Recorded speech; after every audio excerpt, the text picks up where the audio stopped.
Highway पर सफर करते वक्त अगर आपने ढाबे का खाना नहीं खाया तो आपने अपने सफर को एंजॉय ही नहीं किया। और हाँ, देर रात अगर सुनसान से हाईवे पर कोई आपसे लिफ्ट मांगे और आगे जाकर पता चले कि आपने किसी भूत को लिफ्ट दे दी है। ऐसी घटनाओं के बारे में आपने बहुत सुना होगा। रॉकी और लकी चंडीगढ़ से निकले थे और अपनी गाड़ी में उन्होंने सफर करते करते करीबन 400 किलोमीटर की दूरी तय कर ली थी। बाहर कड़ाके की सर्दी पड़ रही थी और पेट में चूहे दौड़ रहे थे। दोनों ने ढाबे पे रुक के खाना ऑर्डर किया ही था कि उनकी नजर अपनी गंदी हो चुकी गाड़ी पर गई। उन्होंने ढाबे पे एक बच्चे से कहा, अरे छोटू, वो गाड़ी धो दे यार। चंडीगढ़ से यहां एमपी तक करीब कुछ 400 किलोमीटर आ चुके थे रॉकी और लकी, तो गाड़ी तो गंदी होनी ही थी। गाड़ी धुलवा के खाना खा के दोनों ढाबे से बाहर निकल के गाड़ी में बैठे ही थे कि गाड़ी की बोनेट पे एक उल्लू आके बैठ गया और अपना सर घुमा के विंड स्क्रीन से इन दोनों को देखने लगा। रॉकी ने खिड़की से हाथ निकाल के थोड़ा सा शोर करके उल्लू को उड़ा दिया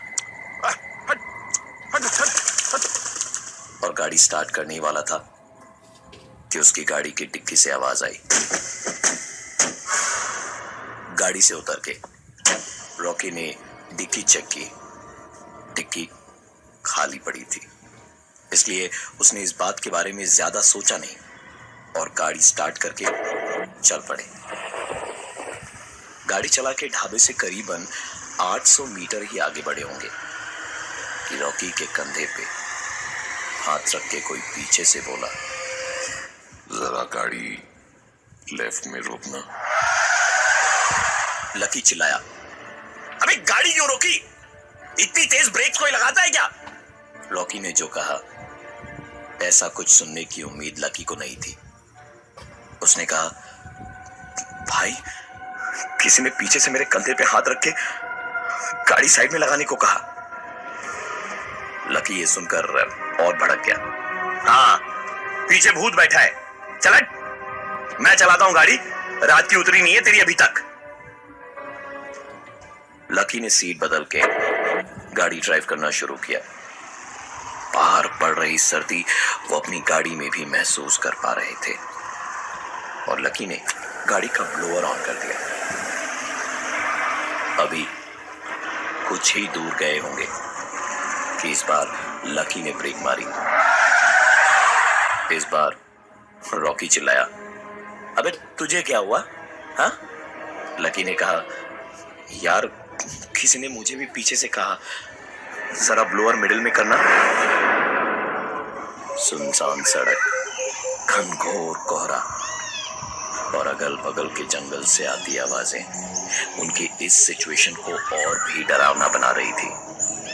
दोनों बात कर ही रहे थे कि गाड़ी की छत पे जोर से कुछ गिरने की आवाज आई। दोनों एक दूसरे का मुंह देखने लगे कि अब क्या नई मुसीबत आने वाली है।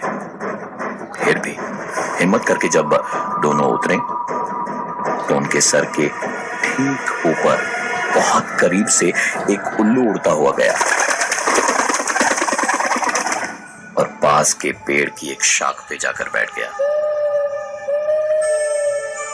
देख के लग रहा था मानो वो उन्हीं को देखकर आवाज कर रहा हो।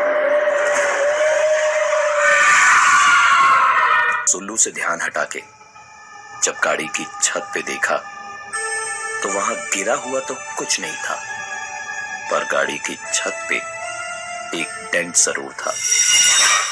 दोनों की समझ में नहीं आया कि ये हुआ क्या था, लेकिन बिना ज्यादा दिमाग लगाए वो वापस अपनी गाड़ी के अंदर जाकर बैठे ही थे कि इस बार आवाज पीछे से आई। दोनों ने हिम्मत कर दोबारा गाड़ी से निकल के देखा तो ठीक पहली बार की तरह ही गाड़ी के पीछे वाले हिस्से में भी एक डेंट था, लेकिन वहां गिरा हुआ कुछ भी नहीं था। वो इधर उधर देख ही रहे थे कि गाड़ी के सामने की तरफ से इस बार एक जोरदार आवाज आई। रॉकी और लकी दौड़ के आगे गए तो देखा एक टेंट गाड़ी के आगे भी था और इस बार भी आसपास कोई नहीं था। वो ये सोच ही रहे थे कि ये सब क्या हो रहा है कि तभी गाड़ी की छत पर आकर वो उल्लू बैठ गया। दोनों की समझ में नहीं आ रहा था कि आखिरकार ये सब हो क्या रहा है। उन्होंने तुरंत गाड़ी में से अपने बैग और पानी की बोतल निकाली और अंदर जंगल में भागे। करीबन 200 मीटर ही गए थे कि उनकी सांसें फूलने लगी। रुक के हांफते हुए पानी पीने को बोतल उठा के मुंह ऊपर किया ही था कि देखा ऊपर की डाल पे वही उल्लू बैठा हुआ था। इस बार बिना पानी पिए अपनी गाड़ी को दूर में छोड़ वो दोनों जंगल की ओर अंदर भागे। थोड़ी दूरी पर उन्हें एक बल्ब जलता हुआ दिखाई दिया। उस रोशनी की ओर जब वो आगे बढ़े तो देखा कि इस घने जंगल में वहां एक छोटा सा मकान था। रॉकी और लकी को ये चीज अजीब लगनी चाहिए थी, लेकिन वो इतने डरे हुए थे कि ये रोशनी भी उन्हें बहुत कंफर्टेबल फील करा रही थी। घर के सामने पहुंचे तो देखा कि उसके मेन गेट पर ताला लगा है, लेकिन बरामदे की लाइट जल रही थी। इसलिए उन्होंने सोचा कि क्यों न रात यहीं सीढ़ियों पर बिता ली जाए और सुबह जब थोड़ी रोशनी बढ़ेगी तब देखा जाएगा। चारों तरफ घना जंगल, जंगल में रात का सन्नाटा, हल्की सी धुंध और कीड़े मकोड़ों की आवाजें और कड़क सी ठंड। दोनों उस बालकनी की टीन की छत के नीचे बैठे थे और बिल्कुल चुपचाप थे। कोई कुछ नहीं बोल रहा था। दोनों के दिमाग में सिर्फ एक ही सवाल था कि ये सब हो क्या रहा है उनके साथ। दोनों अपनी एक अलग उधेड़बुन में सोच ही रहे थे कि उस टिन की छत पर से एक जोरदार आवाज आई। दोनों ने एक दूसरे को देखा और तुरंत खड़े होकर थोड़ा आगे गए और घूमकर उन्होंने छत की तरफ देखा तो उस छत पर बैठा वही उल्लू उन्हें घूर रहा था और आवाजें कर रहा था। लकी और रॉकी ने उस उल्लू को देखते ही उस पे 2-3 पत्थर फेंक के मारे। उल्लू उड़ा और थोड़ी देर में वापस वहीं बैठ गया। दोनों इस उल्लू से इस कदर परेशान थे कि इस बार लकी चिल्लाया, गोली मार दे साले को, निकाल पिस्टल। रॉकी ने निशाना लगा के गोली मारी। इस बार वो उड़ के अंधेरे में गायब हो गया।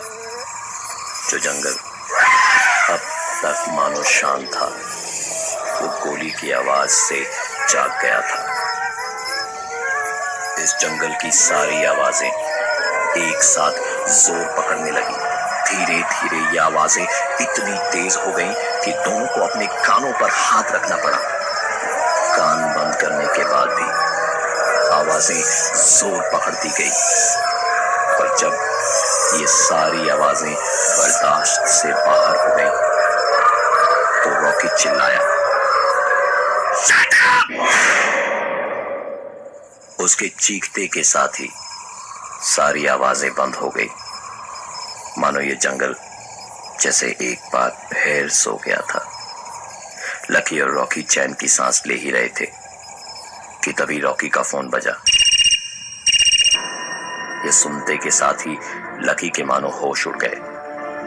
वो चिल्लाते हुए रॉकी से कहता है, तुझे कहा था ना साले फोन ऑफ रखना, मरवाएगा साले, चल फोन ऑफ कर। रॉकी ने तुरंत अपना फोन स्विच ऑफ किया और ठीक तभी वो आवाज जो उन्हें परेशान किए जा रही थी उसने उन्हें दोबारा परेशान किया।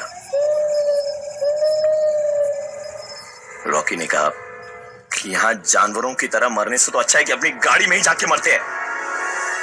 और इसी के साथ दोनों वहां से अपनी गाड़ी की ओर चल दिए। रात का अंधेरा और जंगल से आती आवाजों के बीच कड़ाके की सर्दी किसी भी इंसान को अंदर तक सहमा देने के लिए काफी है। जंगल से निकलकर जब मेन रोड पर आए तो उन्हें दूर दूर तक अपनी गाड़ी नजर नहीं आई। सुनाई दे रही थी तो बस एक मनहूस आवाज,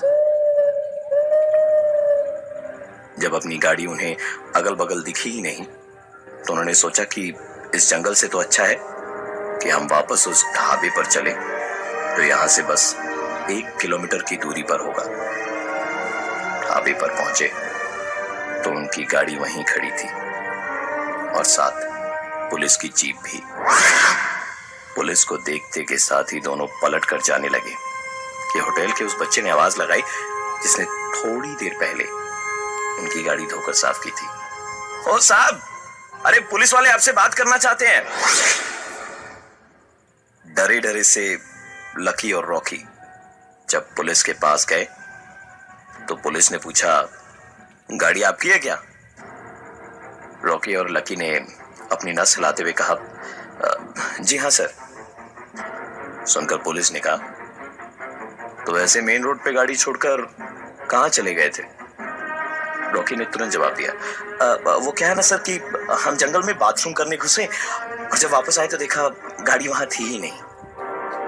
पुलिस ने उनके पेपर्स, ड्राइविंग लाइसेंस सब चेक किए और कहा, अब आप यहां से जा सकते हो। गाड़ी में घुसने से पहले उन्होंने गाड़ी की छत, सामने का पोर्शन, फिर पीछे वाला हिस्सा देखा और गाड़ी की डिक्की, सब कुछ चेक करा। दोनों इस सोच में डूब गए कि यार गाड़ी में तो जगह जगह पर डेंट थे पर अभी तो सब कुछ नया जैसा ही लग रहा है। खैर, पुलिस वहां बैठी थी इसलिए दोनों ने ज्यादा टाइम नहीं बिताया और तुरंत गाड़ी के अंदर बैठे। गाड़ी स्टार्ट करने ही वाले थे कि गाड़ी की बोनट पर वही उल्लू आकर बैठा और ऐसा लग रहा था जैसे वो शीशे के उस पार सिर्फ इन्हें ही देख रहा हो। रॉकी ने उसे भगाने के लिए गाड़ी के वाइपर्स चला दिए पर फिर भी वो वहीं बैठा रहा। इसके बाद रॉकी ने बाहर निकलकर अपने हाथों के इशारों से और चिल्लाकर उस उल्लू को वहां से उड़ाया और गाड़ी स्टार्ट करके चल दिए। दोनों के चेहरों पर एक अजीब सी मुस्कान थी जिसमें न जाने उन्होंने कैसे राज छुपाए हुए थे।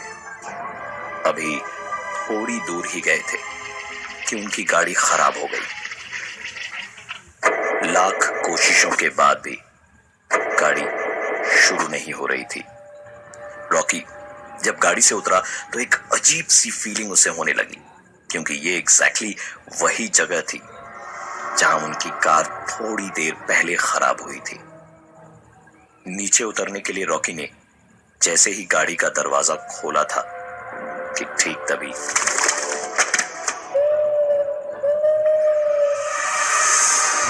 ये देख उसकी हालत और भी ज्यादा खराब हो गई थी और वो तुरंत कार में बैठकर कार शुरू करने की कोशिश करने लगा। उसकी सारी कोशिशें जब बेकार हो गई तो सुबह तक इंतजार करने के अलावा उन दोनों के पास और कोई ऑप्शन नहीं था।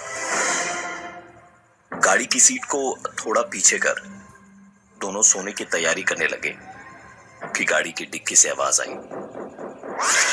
लकी ने कहा, रॉकी, तूने वो आवाज सुनी जो मैंने सुनी? रॉकी ने कहा, हाँ, लेकिन गाड़ी से नीचे उतरने की कोई जरूरत नहीं है, चुपचाप बैठा रही यहीं पे।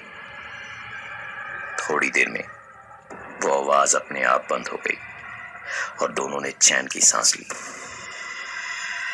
आज की रात उनके साथ इतना कुछ हुआ कि कब उनकी आंख लगी पता ही नहीं चला। आंख लगने के करीबन 2-5 मिनट के बाद ही किसी ने उनके शीशे पर दस्तक दी। रॉकी और लकी दोनों की आंख खुली पर दरवाजा उन दोनों में से किसी ने नहीं खोला। जब शीशे की दस्तक बंद हुई तो शुरू हुई गाड़ी के ऊपर, सामने और पीछे की तरफ एक आवाज। हड़बड़ाकर जब वो गाड़ी से नीचे उतरे तो देखा पुलिस के लोग डंडे से उनकी गाड़ी पर पूरी तरीके से मार रहे थे। दरअसल रॉकी और लकी चंडीगढ़ से एमपी भागकर इसलिए आए थे क्योंकि नशे में उनसे हाथापाई के दौरान अपने दोस्त की हत्या हो गई थी। उनका ये दोस्त छत से गिर के मरा था। पुलिस को वायरलेस पर थोड़ी देर पहले जानकारी मिली कि इन दो अपराधियों के फोन की लास्ट लोकेशन उनके आस-पास के इलाके से मिली और तुरंत एक्शन में आकर पुलिस ने उन दोनों को गिरफ्तार कर लिया। रॉकी और लकी पुलिस की गाड़ी में थे और जब नजर अपनी गाड़ी की छत पर गई तो वही उल्लू